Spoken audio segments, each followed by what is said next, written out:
Welcome! In front of me I have MIBRO Watch Lite 3 Pro, and I'm gonna show you how to change the language on this watch.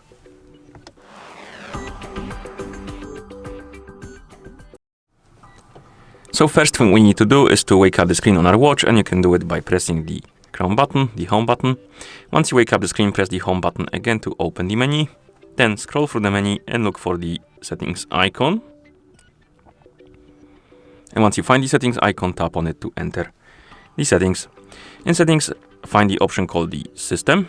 And once you find it, tap on it, of course. And here you should see the option called language. Select it.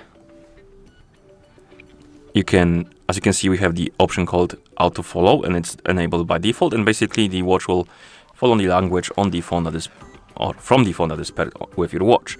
But you can disable it.